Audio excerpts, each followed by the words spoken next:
नमस्कार मित्रांनो, मुंबईमधून मोठी बातमी समोर येत आहे। मुंबईच्या राजकारणातून आलेली सगळ्यात मोठी खबर।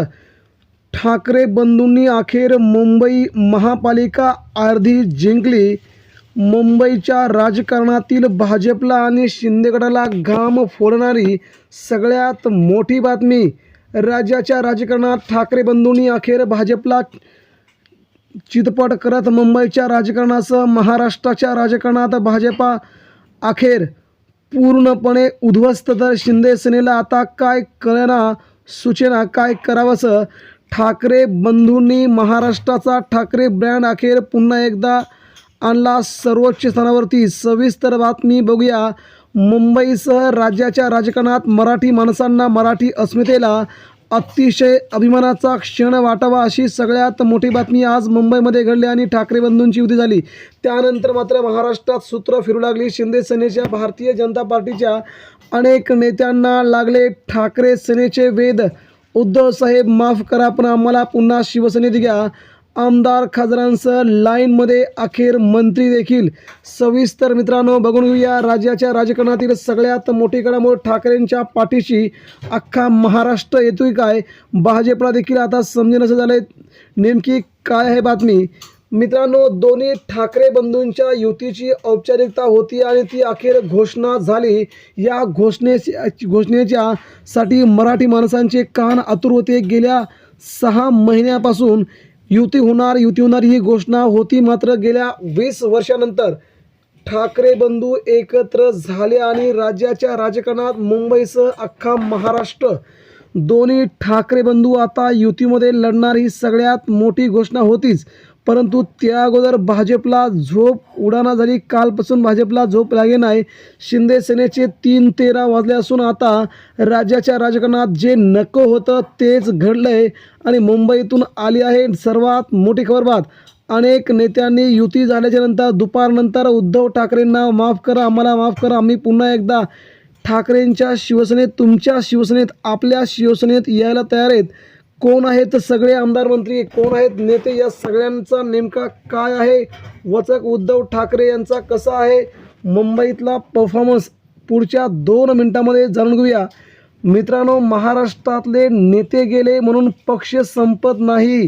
ठाकरेंच्या कडून स्वतःकडून नेत्यांनी, मंत्र्यांनी राजीनामा दिला, परंतु शिवसेना संपली का? कदापिही नाही। मुळे जिवंत असले की झाडं बहरतातच, हा सगळ्यात मोठा नियतीचा खेळ आपण पाहिला आहे। शिवसैनिक हे या मुंबईचं, या शिवसेनेचं मूळ आहे, ते मूळ बहरत सुटलं आणि शिवसेना महाराष्ट्राच्या मातीमध्ये, महाराष्ट्राच्या कानाकोपऱ्यामध्ये, महाराष्ट्राच्या प्रत्येक गावामध्ये बहरत राहिली। ती सामान्य शिवसैनिक या नावाच्या मुळामुळं।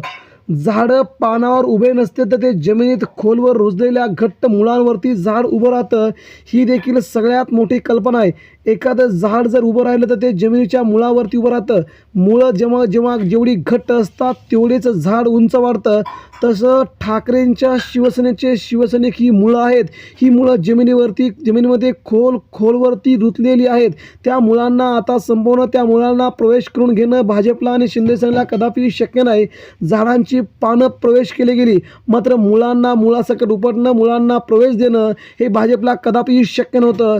शिवसैनिकांनी ते झुगारून लावलं आणि आता भाजपच्या अंगलट सगळंच मुंबईतील राजकारण आलं आहे। महाराष्ट्राचं राजकारण भाजपच्या अंगणात आलं आहे, कारण की मुळं संपवणं हे कुणालाही सहज शक्य नसतंय। म्हणून गद्दारीने तोडलेली असोत व आपोआप गळून पडलेली पानं असोत, झाडाला त्याची कधीही फिकीर नसते। उद्धव ठाकरेंना सोडून गेलेल्या गद्दार आमदारांना, गद्दार मंत्र्यांना पानांची उपमा दिली आहे। झाडांची पानं म्हातारी झाल्यानंतर, खराब झाल्यानंतर गळून पडतात, त्याची झाडांना किमया नसते, झाडांना कधीच फिकीर नसते। पानं येतात, पानं गळतात, मात्र झाड तसंच त्या जमिनीमध्ये गारलेलं असतं आणि ते गारलेलं असतं आपल्या मुळांमुळे आणि या मुळांच्या बळावरच ही शिवसेना उभी करण्याचं काम ठाकरे बंधूंनी मुंबईतून आज सुरू केलं आहे। आणि सुरू करत असताना अनेक पहिल्या जुन्या पानांनी आता उद्धव ठाकरेंकडे येण्याची आज संध्याकाळी ऑफर दिली आहे. उद्धव ठाकरेंच्या शिवसेनेत आम्हाला प्रवेश करायचा आहे.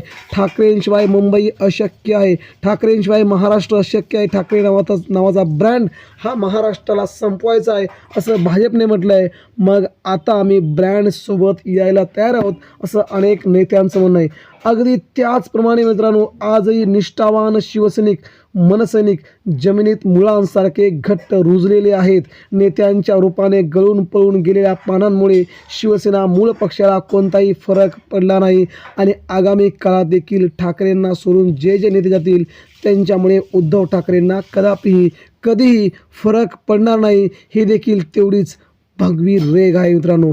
त्यामुळे आगामी काळात मुंबईच्या राजकारणात वेळ येईल, पुन्हा नव्याने पालवी फुटेल आणि एक ना एक दिवस नव्हे तर आत्ता पुढच्या 15 तारखेलाच ठाकरे ब्रँड नवीन झाड बहरलेलं असेल आणि ते अधिक दिमागदार असेल आणि अधिक सोज्वळ असेल, प्रज्वलित असेल.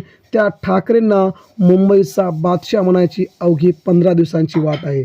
आज शिवसेना प्रमुखांची इच्छा पूर्ण झाली आणि ती होताना एक निष्ठावान शिवसैनिक म्हणून, महाराष्ट्राच्या मातीतला मराठी माणूस म्हणून आज मराठी माणसांना अभिमान वाटतोय, स्वाभिमान वाटतोय की ठाकरे बंधू एकत्र झालेत आणि त्यांना हरवण्यासाठी आज आपल्या मराठी मातीतील काही गद्दार पुढे येऊन भाजपसारख्या इतर भाषिकांना साथ देताना लाज वाटते का, असा प्रश्न मुंबईकर काही नेत्यांना करतायत मित्रांनो. परंतु सध्याच्या राजकारणामध्ये राज ठाकरे, उद्धव ठाकरे दोन्ही बंधूंना अखेर न्याय मिळाला आहे. शिवसैनिकांना न्याय मिळाला आहे, मुंबईतील नेत्यांना न्याय मिळाला आहे.